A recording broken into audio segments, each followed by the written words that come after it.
yali ava Dubai kusuubula ekyo ekyasinga n'okunyiiza abantu yali ava kusuubula buno buntu obubikka ku masimu kungulu babuyita batya screen guards so kyanyiiza nnyo abantu ne bagamba minisitule y'ebyobulamu buli gye badde tukubiriza banaye temutambula temugenda Dubai Dubai muli waliyo cases nyingi twekumire wano omusajja ono kikyabadde atasobola gumiikiriza n'asalawo agende ensi agisule bukattu bwatyo so bwe bityo ebyali batandise okusakulatinga ebifaananyi by'omuvubuka omuvubuka yali kweyapooti bavuddeyo bategeezeza nti si yeye oyo gayi yaliwo Kenya kati abaminisitule ne bagezaako okusigala nga bakuuma obwenyi bwe obutambulaga ku social media abantu baleme kumutegeera kubanga n'okumusosola so abantu baatya nnyo twatiira ddala nange kamwa koogera nga kwebyo olunaku naye bakasaawa mwena nga nkyalowooza ku eyo keesi nga tulaba ng'ekirwadde ekituli okumpi omuntu yali ku ntebe yapu naye nga tulaba ng'ekituuse ku miryango gyaffe kakati keesi ezaddako awo ng'olwo tugenze tumanyidde zaali za truck drivers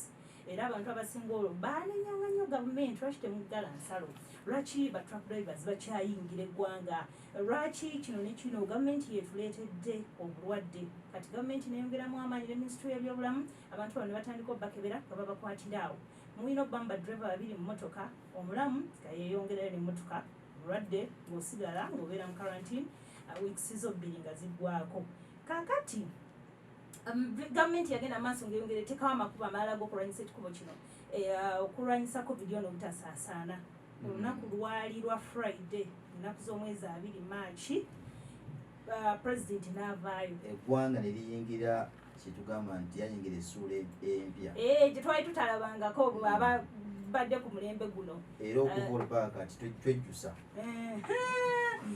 pulezidenti olugundi olwo address gye yakuba yalangirira naggala ebintu abantu abasinga basaidwa guno omulembe badde tebabirabangako nti ekigambo kafyu gye kiri omuntu n'obanga lina essaawa tasobola tambula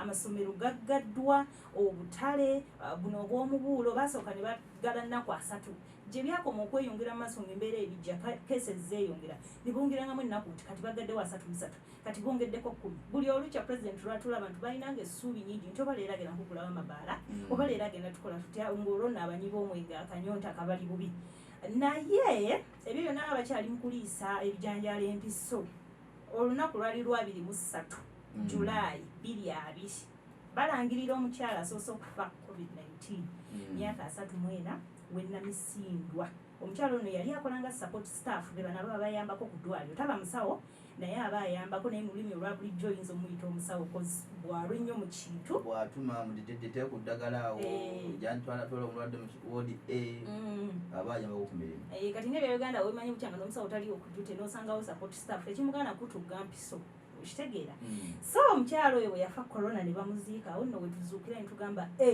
byaddala bittira ddala abantu batidde abantu ne batandika okubeera mu maka gaabwe nga bwe baalagiddwa nga batya n'abantu obakyalira yes kituufu kyali kisaanidde akonzige gamu ku makubo ag'okwewala obulwadde obwo olunaku lukya waliwo akakiiko ka nsi yonna bakayita International Committee on Taxonomy of Viruses kano kalondola obuwuka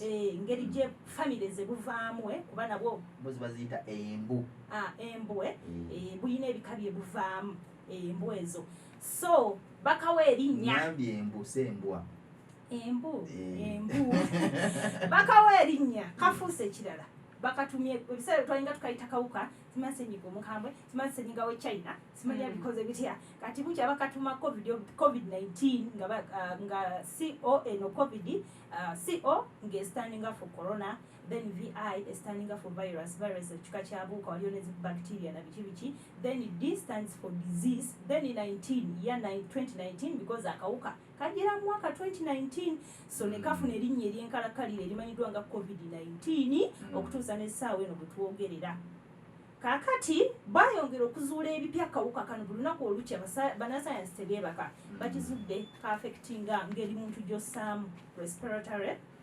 enzisaayo mawugwe ebitundu mu mubiri ebikwata so bwe bayongera okuzuula ebipya babizudde basomesezza emisomo government ministry of health buli kaseera beeyongedde okusomesa abantu kubanga olaba oba osomesa kibiina kirimu baana 8 ne balema okukwata by'obagamba naye ate olw'ensi ennamba so tukolaba emisomo gya gavumenti barecruitinze ba bad black basomeseeko kyalina ba bad black bamuyitanga omusemberera campaign batadde Ministry of Health General Cheng basomeseza.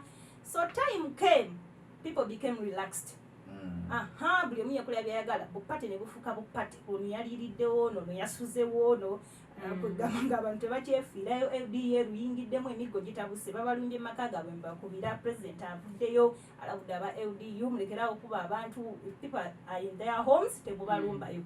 So LDU nabo bwe babagambako yiyi balagaya bulagaya tebaddamu kukola. So bakola entondo. Omukulu n'avaayo n'atabuka n'agamba bwe nabagambyeko ne mukola mutya mujja fiirwa emirimu gyabwe. So embeera nebeera bwetyo, ebigambo ebipya byayigibwa, twatuka mu mbeera nga tulinga bali mu new normal. Abantu bayize ebigambo byaliwo mu luzungu naye nga tetubikozesa ngo kalantini twali tukimanyi ku ntembwe nti eyalwadde kalusu ne bazigaana okusala okuva eno okudde. Kalantini kyafuuka kya Luganda. New normal kya Luganda. Osanga n'omuntu nga newoba bambi teweegenderako wadde P1 okyogera kalantini, curfew, lockdown, SOPs. So ebigambo byatuka nga bifuuse luyimba. Gavumenti evuddeyo, abaana b'amasomero, abaana batudde nnyo ewaka, embuto zitabuse zikutte wansi ne waggulu, obwongo bukute ice. Basazeewo bagabira education materials. Empapula abamu tezaatuuka era abaana bakyali awo basomera ku TV, oba okyasoma ku TV. Naye ebya TV bikyali. Bikyagenda mu maaso. TV ezimu naye bw'oba gwe okutte remote mu ngalo. Nakyo kibaamu bagaba TV. Tebagaba. Ne radios tebanaba. So bajja mu parliament baleeta bill baagala okugula radio obukadde 19 19 million radios nga bagenda zigabira Abannayuganda. Sente zakwewola. Ababaka parliament bakirinnyamu eggere kuba balabye walinga waliwo olukwe olw'abantu abamu okwagala okwezza sente zino kozi bagenda eyo eno ku Jinja Road okulambula factory zibagamba nti zirimu radio ezikola radio. Okutuukayo nga waliyo kaleediyo kamu ke balabirako sampolo ne bagamba kakati zino kampuni zinasobola ki okusaplayinga abaana ba Uganda bonna radios. So ekyo bwe kityo ne bakirinnyamu eggere ku bigambibwa nti wandibanga waliwo olukwesikwesi abantu abamu abali bakyekweseemu kabagala kubbirako ensimbi ey'omuwi w'omusolo minisita omubeezi wa finance Bahati ne Kasaija minisita then ow'ebyenjigiriza ebyawaggulu Jesse Muyingo be baali ba frontinze ekintu kino naye bwe kityo palamenti nebalemesa akasente. Tugambe yabalemesa akasente yabalemesa omuliro. Tetumanyi kyali mabega bwe buzibu. Yalemesa ensimbi. Kozi baali babaze nti buli radio ezimu zaaliko 3 kati waliwo ne kampuni ezo ze yabawa ku lesa price. Waliwo ey'ebiri ekitundu n'ey'ebiri akasanvu nekiggweera awo. Kaakati ebiseera gye byakoma okweyongera lockdown n'eggibwawo ebyentambula ne biddawo taxi naye waliwo akaseera kali bwe twabeeranga private cars zokka ze zirina okutambula n'ondabira pate eyagula poloti ng'olwali muloose yasooka okugula emmotoka amusingako kozi yasobola okugenda mu tawuni gwe yagula poloti yo nawe genda ogisitule waliwo oba osobola ogitambuliramu ekutuuse mu kibuga. So bwebityo embeera negenda ng'etambula okutuuka essaawa eno bwe twogera. By the way lockdown eno yazuula abantu abasinga beezuula ebitone byabwe mu lockdown. Abamu ku bayimbi ebbanga lye bamaze nga bali ewaka basobodde okukola ku music ayawukanako n'oli gwe baali bakola nga bapapa tebaba na budde ate agenze mu haso ate alinayo ekivulu naye kati ebiseera bye baabira ewaka kye kimu n'abaana abato abaana bangi baggyemu ebitone ne yeezuula nti nsobola okukola kino because of lockdown. Innovations abantu bayiyizawo bizinensi empya amaduuka bagaggala sikyasobola kukola. Kiki enyinza okuyiiya mu kiseera kino? Abantu bagenze online business ezisika zifuuse za online because of the lockdown. Ti omuntu obwongo bwe bwabeera ewaka olina okuyiiya ki ekiddako. Palamenti ya ggwanga yava mu by'okutuula munda mu kizimbe netulanga wabweru. Baateekawo tenti gaggadde lwakuba waliwo olumu enkuba lwe yali ebalaze ku fire. Buli omu yakwatanga butabo bwe ngadduka yeekweka ali mu kasonde wa sipiika kuba we wa sipiika waatuula ndowoozawo enkuba tekubawo nnyo n'egundi n'ekibuyaga. So batuula awo n'enamba baagisalako egendayo zo biri bwe bityo abamu ku babaka baafa COVID-19 era nga n'omubaka eyasookera ddala okufa corona yali mubaka ow'Epalisa Faith Alup. Gye bizze bigenda owakamuli Rehma Watongola naye bwe kityo wadde nga abooluganda bo babiwakanya nti omuntu wamu teyafa COVID. Robina Sentongaawo wekyotera Kabitewe ne yamugoberedde omwami we. Then Minister Chivey Jinja, second Deputy Prime Minister. So embeera bwesityo kati olunaku olwajjo olwokubiri kyagudde mu health kuba ate be bakulu ennyo be bakulembedde mu nsonga eno okulwanyisa obulwadde naye ne bafiirwa abasawo babiri. Omusawo omu ye Dr. Charles Kigundu, ono nabadde gynecologist w'amaanyi baba bazaalisa bakyala nakukola ku bitundu by'abakyala nga ab'eddwaliro ery'Ekawempe badde bamutegeera nnyo. Then ne Dr. Kigozi ono nga yakulirako obutabika gye buvuddeko. So as we went on 21st September President avaayo alangiridde amasomero bagaggulewo abaana nga 15 October bazeeyo ne basoma naye bakande nsiboka. Then n'abali muki kuliko abali mu final years ku campuses ez'enjawulo oba universities abo n'abo bali mu kusembayo ku matendekero naye nga wetwogera bali mu luwummula. Second term bagimaze balinda kuddayo okusoma nga 18 January katulinde okulonda bwe kunaatambula nga baddeyo third term okulaba nga bakola ebibuzo byabwe ebyakamalirizo. Wetwogerera nkomaawo wetwogerera vaccine bazude vaccine naye mu UK so bagenda mu maaso n'okugigezesa ku bantu okulaba oba omuntu baba bagikubye esobola okumutangira okujja akawuka ku muntu omulala. Mu ssente mmeka nakomye okunoonyerezawo nga bagamba nti mu za Uganda erimbokadde emitwalo 29 naye nga weetaaga vaccines 3 doozi 3 okuba ku kaleekaliko naye toba sure ntojja kufa oba tojja kulwala kubanga singa bagema polio kiteeza muntu oyinza kukola kikulemala. Ensasula egyo emitwalo 29 doozi zonna 3 oba buli doozi 29 kitegeeza nti omunaku waakufa. Era omwavu waakufa bw'oba oleka masiki ye wakajjukira nti ate nno tukyanjogerako nti emitwalo 29 naye ne mu Uganda tennatuuka teri ggwanga lya Africa gye yatuuse so ekyali eri Bulaaya.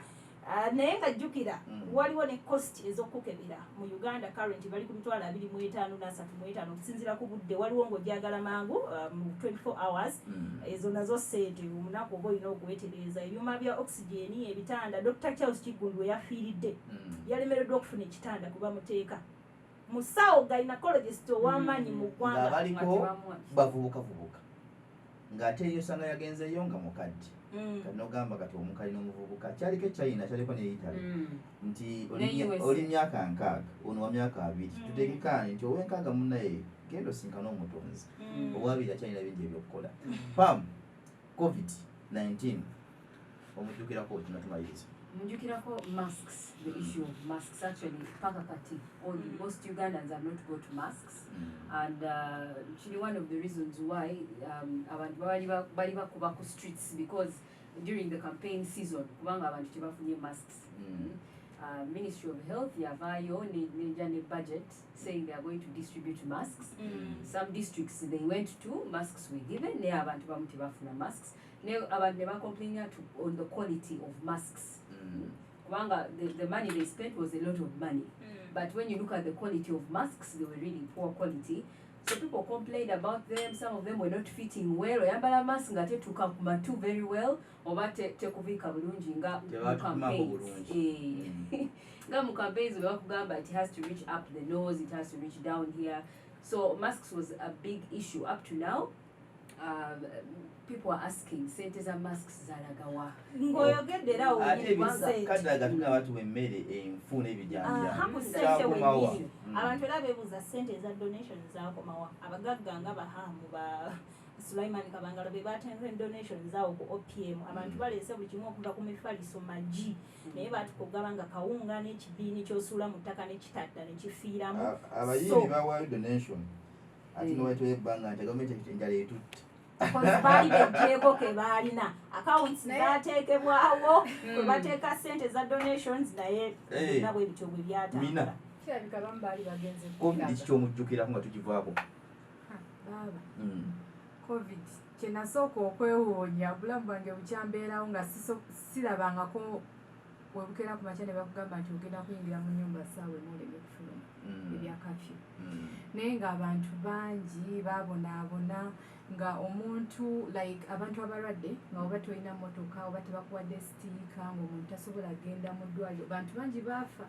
abamu like abalinanga HIV tebalinanga budde bugenda ku malwaliro okufuna amadagala gaabwe lwansonga nti tebalinanga sitiika zogenda okufuna eddagala n'otuuka mu kibuga ng'oyinza okuba olina ekintu kyonoonya nga tokiraba lwansonga nti amaduuka maggale bantu bangi babonaabona naye nga covid tugenda sigala naye Zayi akasembayo nga tumaliriza n'ensonga ya covid nti wetutuukidde olwaleero nga 3 Desemba nga waliwo akawuka akapya akazuuliddwa nga kano kasoose Bungereza that is mu UK nga kigambibwa nti kayaludde kuva mu corona naye ate nga kano kabulabe nnyo era kaddukira ku misinde gy'amaanyi obuwuka nga bwo muli bwe wangambye mu mbu zaabwo bukyukakyuka nga olaba siriimu edda walingawo siriimu yalingawo muggole ebituli mu bantu nemukunyulako enviiri so time comes akawuka ne kaba nkakyuse tekakomyawo mu UK South Africa ne bakazuulayo Nigeria ne bakazuulayo so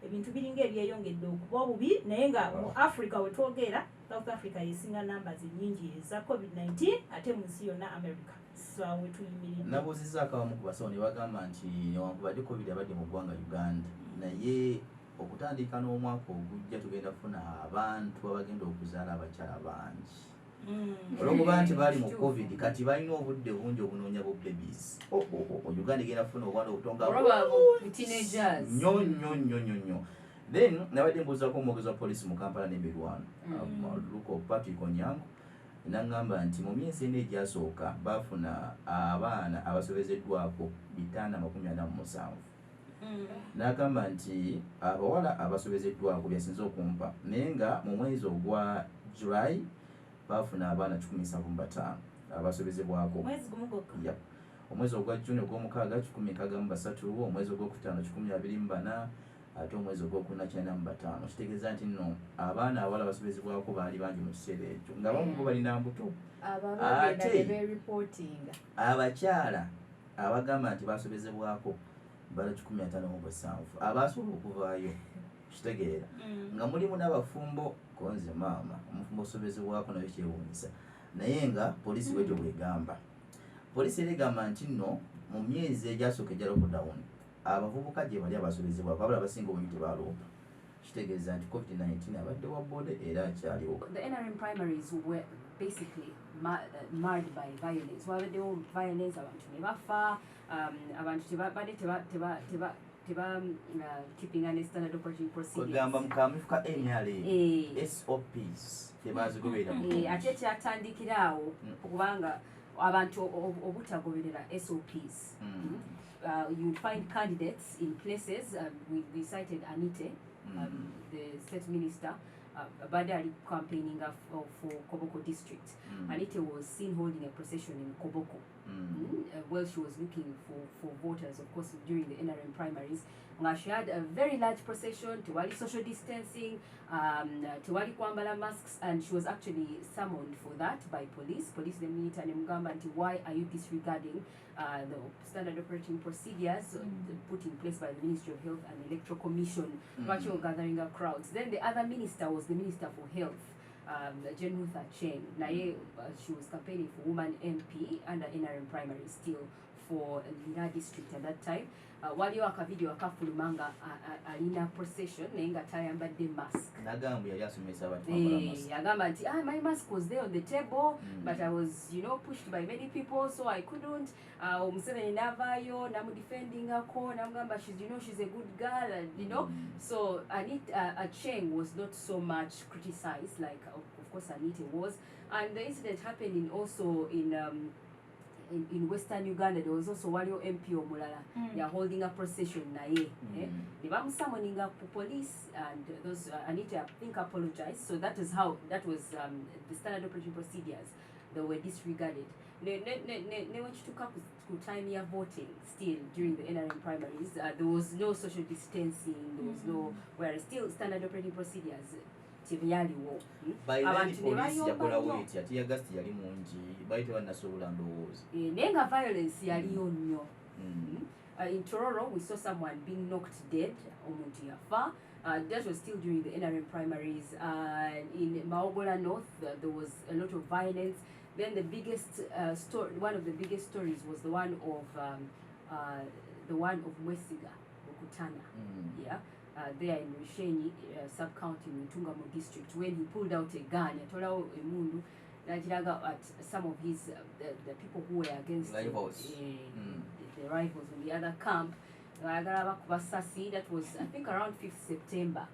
They arrested him. He denied. They arrested him for malicious damage because yamenye motoka yawe and all those things. So that was one of the biggest scandals in NRM primaries for Mwesiga Rukutana. Finally, tuyingirize eggwanga. Ennaku z'omwezi 2 bakola nominations za presidential. Nominations za presidential. On second, Museveni yali asooka. Nominations went on smoothly. Mugisha Muntu nagendawo, Tumukunde nagendawo. Yes, Nchambogo grounds. Tumukunde nagendawo also successful. In general, the first day yali peaceful, largely peaceful. Except for Nancy Kalembe, independent candidate, the youngest candidate in the race, John Katumba. 24-year-old man. 24-year-old man. Bobagenda nga tebalina receipts. Eziraga nti basasula one of the requirements for candidates, that's the 20 million shillings. Ne babagamba nti mukomewo enkya, that's up to tomorrow 3rd. So they pushed it up to 3rd. 3rd we atuuka. Of course, it started with Robert Chagulanyi, NUP National Unity Platform candidate. Yalina first program for 10 p.m. Naye kumachao, very early in the morning, the first candidate to be arrested, yali FDC Amuriat, Patrick Amuriat Oboy.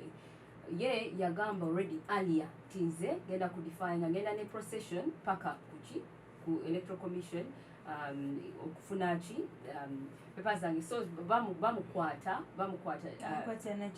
yes Najana Nkumbi ku offices za FDC alongside his lawyer, ne bamuteka mu police truck, ne bamutwala straight to the Chambogo. Navao nga talina engato. Like when they arrested him, when he came out of the car, he actually had no shoes. Navao ngatali mungato. He went on and received his nomination officially, and that is when he vowed nagamba nti nze kati campaign yange yonna nja kubeera nga siri mu ngato zabula tazambalangako. He has faced issues. Doctors bamugamba nti ojja kufuna tetanus, the legs get swollen, but he has defied and he has said no, me that is my strategy.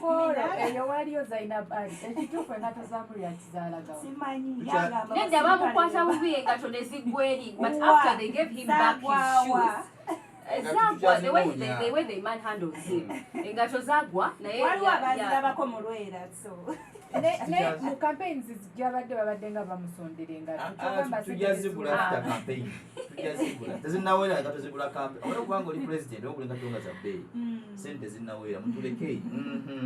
Kyagulanyi naye who was the first candidate yabira Magere n'agenda bulungi naye badde ali on top of his car, of course attracting a few crowds here and there. N'atuuka the electoral commission properly, ne bamunominatinga. Navao kati bweyatukira Waweru, that was when the most dramatic arrests after of nominations yali afulumadde waka. By then yali agenda kukolera kutongoza manifesto ye ku kiro kya NUP ekamoti. But police nemukwata nga yakafuluma. Nti yamukwata lwa nsonga yali agala kola procession okuva ekyambogo paka Kamoji. How was he arrested? He was arrested. Police, it was a long time first, a long process. Kubanga yafuluma nga his cameras were up. Police ne surrounding us vehicle ye. Ne mugamba afulume n'agaana. So they got a metal, bafuna metal. They tried hitting the car for some like 10 minutes. Nga Kyagulanyi tava motoka, even all these people. After some time, he was in the car with his wife, Babi Kyagulanyi. The wife came out of the car, but then Bobi Wine again closed the car. After some time, police managed to hit the mirrors of the car and open the car. That's how they dragged him out. They were dragging mu vehicle ya police van, black police van. They were buga paka Magere and put him under house arrest. Wait your manifesto ya today. Yeah, then the other candidate Katumba, of course, you know what happened. Yali atuka kumpi ne Kyambogo, emotoka ye tires zemotoka ye nezidiflate nezifuna kizibu. Ne mbaga ati omusumali gwagifumita atobodde omukuti. Naduka, naduka emisinde paka the Kyambogo grounds and that way he presented his car receipt, ne nominating and then Nancy Kalembe, same thing happened. Now, of course, official campaigns started. Candidates Nebagenda everywhere campaigning. But the other big story with the campaigns was Chagulani's arrests. Candidates complained about opposition candidates, but they all through the campaign time they were complaining of police brutality. The police are brutalizing, they stopping their rallies over and like not very substantial reasons. So far. Campaign zibadde zitambula ku bantu police brutality ebaddemu nnyo obutagoberera SOPs then the arrest then ogambye the biggest story ebaddemu so far ebadde ya arrest ya Chagulani Center mu Luka district that was on 18th, and that is when violence broke out in I think over 20 districts in Uganda and many divisions here in Kampala. Abantu they were burning tires on the streets, you know. People died, but innocent civilians never feel out just because of the violence that was happening. Police, but like plainclothes men were shooting people down. But your pictures nyingi is circulating on social media. Just people kept dying, falling here and there. So it was really sad, by the way. Chagulani Nebamtwala na Rufenya. They released him, I think, on the next Monday, but the violence went on for 2 days, 18th and 19th. Police in Jan, they tried to bring down the situation. So when he came out, of course, civil society organizations, other opposition candidates, they came up to stand against the police brutality. Hundreds of people were taken to hospital. Mulago, like there were like hundreds of people. But they juda abantu ne bullet wounds, abantu ngabakuye, and over 54 people died. Museveni came out to make a statement on the killings, and he warned. He actually warned. He said, "We shall finish these hooligans who are, trying to destabilize or cause unrest." He said, "You will see people in Kampala wearing NRM t-shirts and you will not even touch them. We shall crush them. We shall."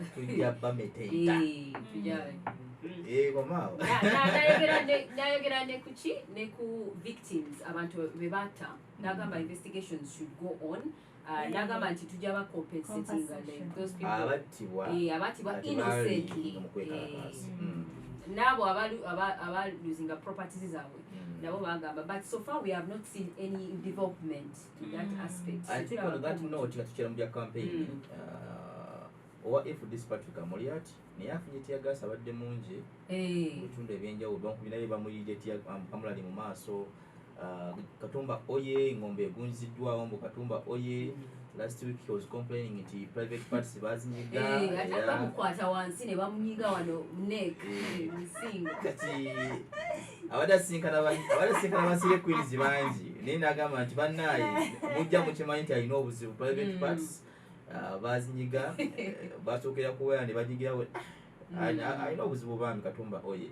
Nancy Kalembe lindo omukyala yekali mu Lwokaano naye kitobadde kitambuza bulungi nafuna nnyo challenge y'amaanyi.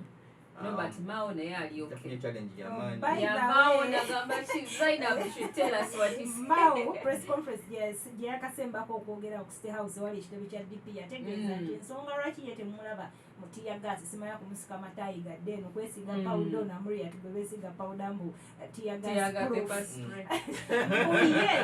ye carrying anga future president of Uganda. Bwabeerayo mu field tali ku level ya exchanging awards with the DPCs simanya RPCs future president wa ino voice waba wakugenda mu argument level ye eri kuba IGP controller ba ministers awajja kwogera, but these levels abambu yetadde ekitiibwa kye wa future president abachi asisiza nnyo ansindo za ensonga lwaki tetumulaba mu buvuyo nga tumalako nga tuyigira omwaka 2020 pamu nga tuli mbyokulonda president yakoze enkyukakyuka sisani olaba we enkyukakyuka ziyakoze zidanza okukola enkyukakyuka ku stopping camp okuleeta okujjawo sabbiiti muzeeyi n'aleeta munnamagye Lukecho olabira ddala nti zitandise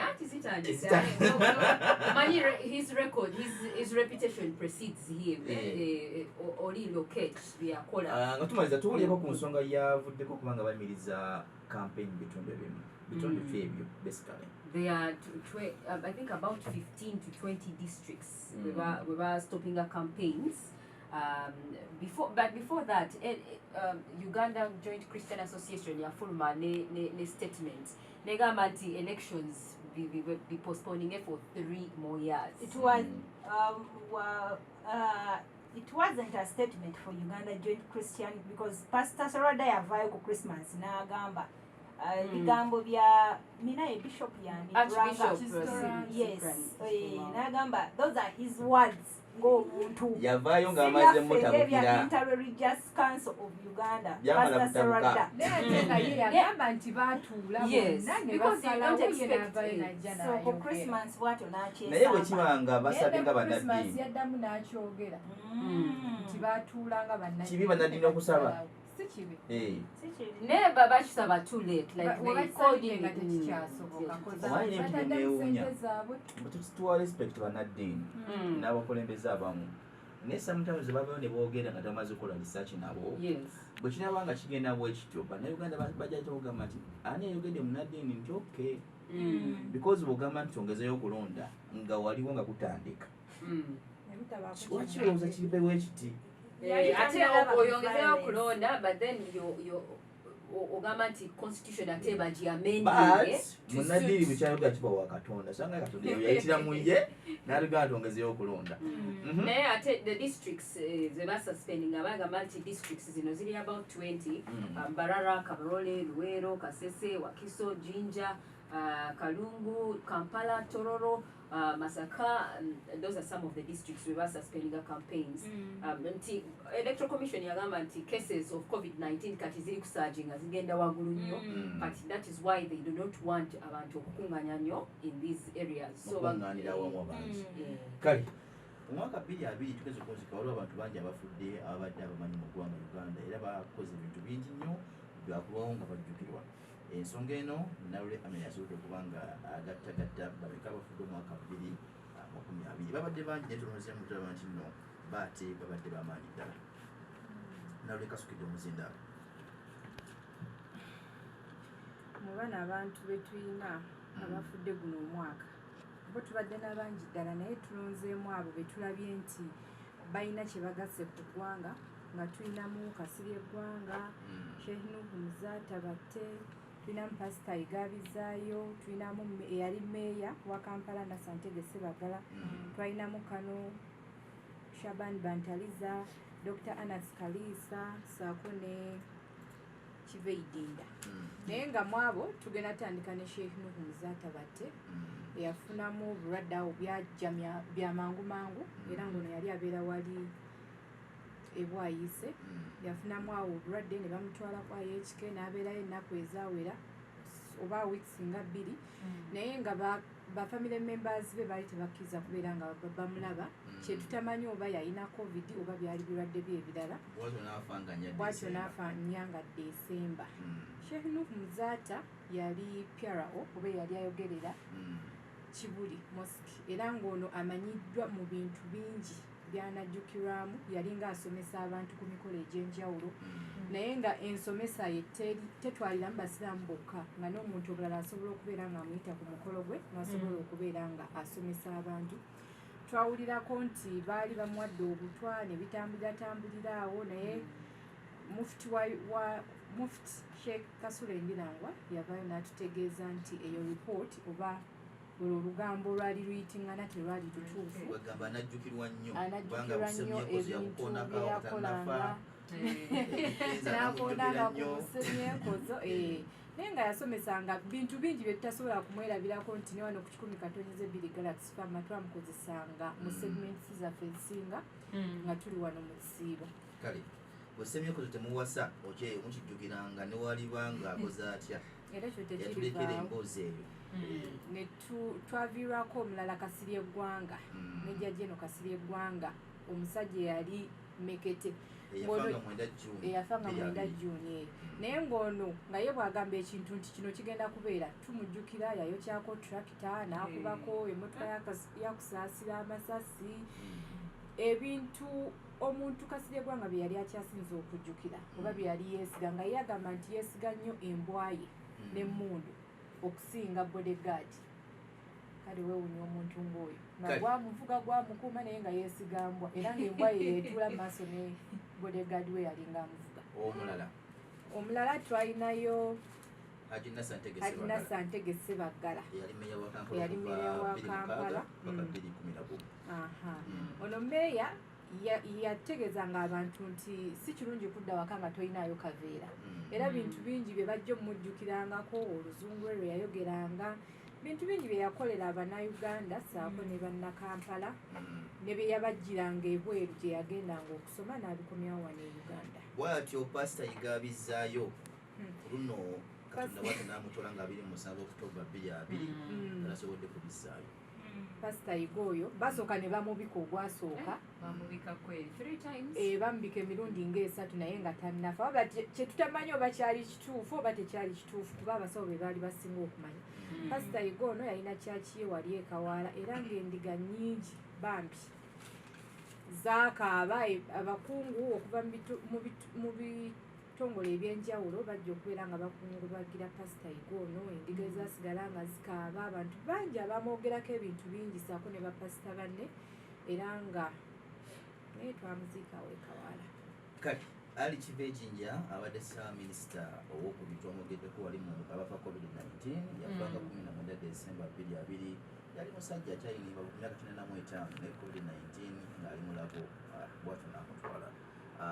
Kano Shabani Bantaliza era omwogezi wa gavumenti ow'okubiri naye bw'atyo n'afa nga retired Kano nga 27 Oktoba 2020 wali mu labo naye COVID-19 teyamulekawo n'amutwala. Nga tumaliriza omwaka 2020 tetuyinza kwerabira kisaawe kya entertainment ekibeeramu abayimbi Bannakatemba n'abalala. Katandikire wa Zainabu Ali omwaka 2020 mu entertainment industry kikyinza okugamba mbu kino entertainment industry mwaka guno corona wabeereddewo kyamaanyi nnyo mpozi teminza okujjukira nti abayimbi abato bameruse bayinza okuba nga tebabadde bato naye nga bali underground okay nga mukisa gwabwe tegunnajja kuvaayo mu limelight kati ngono omwana Mr. Easy yayimba Tumbiza weesanga nti 2020 mwamerukidde n'afaayo najja mu limelight oyinza n'ogamba nti corona yamuyambako kola oluyimba luno kumpi oba okuva ku kigambo ekitandika paka ku kisembayo kikwata ku ndwadde eyo namutta then mu n'abayimbi abalala abavuddeyo nyinza oba simumanyi linnya naye nga manyi luyimba wala oluyimba lwe bayita Nothing to Do mpulira nnyo bati alukuba ku top 7 so wesanga atulaba baana bato so which means entertainment industry efunyemu mu mwaka guno 2020 mpozi gundi bamukubaddi palasonga ali South Africa era byali biseera bya corona this year lwakuba wano baali tebannaba kugala airport. Okay. Ogamba guli gwe bamukubya South Africa ku motoka n'avaako n'oluggi n'abuuka nalwo oba ogamba guno lwe babasanga mu maka gaabwe nga batumbizza ebidongo n'adduka n'empingu ya poliisi. Yes, during lockdown ng'alinayo kapati. Mpozi n'ebirala ebibadde mu entertainment industry mu mwaka guno 2020 tulabyeko abayimbi abamanya babakwatidde mu mabaala because some people can't live without the nightlife. So sneaking out nibamaliriza nga bagenze mu bibaala abadrama babikamize innovative ne batandika okukola online shows. Entertainment industry, the successful Ziziino Awards mwaziraba ye show eyasooka okubeera online mu Uganda 2020 ate tukisabula ekibeera kyakabi nnyo bwe kityo mu entertainment 2020. Zenjukira incident ya Omale that yaleta okuyomba kuba artist yaleta kuyomba ma artist banji nnyo nga bagamba nti lwaki muleta artist from outside najja nakuba concert mu Uganda bali nga fete tuyimba tuli bwava nnyo tetulina mmere waka. Yeah, so after that ndoza the next day waliwo ka incident at Uganda Media Center nga bagamba nti artists have been allowed to perform concerts of about 200 people. While you have a miscommunication now, Ministry of Health no, there is no allowing of concerts anymore. They haven't attributing ku Omale. Mina, entertainment. Namuyingidde dda. Nze kimanyi ku bayimbi ku entertainment industry nti omuyimbi yali yayimba oluyimba nga lusobola okukola ku mikolo eno season yafunyeemu kubanga bebakkiriza parties okubeera nga zigenda mu maaso bantu bangi baalinga bagenda ne bayimba ku mikolo gy'abantu wadde enamba yali nga ntono. Shiba n'alaunchinga Shibaholic Pads oyo naye n'akifuniramu awo ate abayimbi bangi eno season olaba ebadde bweti eya covid omuntu yenna aba alina okuyiga n'otagamba nti nno buli kaseera ogenda kubeera olira ku kuyimba kwokka baba balina okubeera nga bategekayo ebintu ebirala. Kasuke nkusa omukisa guno okwebaza omwana atukiikiridde omwaka 2020 Daddy Andre ne Nina Rose nti akkiriza nti bagafa abazina ofuna omuntu ategeera slogan eyo bulungi ng'akubye endongo bulungi neekwatayo akubye ennyimba n'amwana atukiriza n'afuna omukyalo omulungi bw'atyo. Kale Daddy Andre omwaka 2020 konderamu nnyo tusuubira nti nno abayimbi ekyokulabirako ogitege kuba omuziki noonya omuntu tambuza slogan yazina. Kale Daddy Andre konderamu Angela Katatumba ebitatambula bulungi omwaka 2020 asubire nti 2020 mugumu ofuna omuntu najja ng'ali ku mulamwa tuddeyo ebyo mbu ate maama awunya taata omwana muwata bala ebintu. Kale Zaina kasembayo.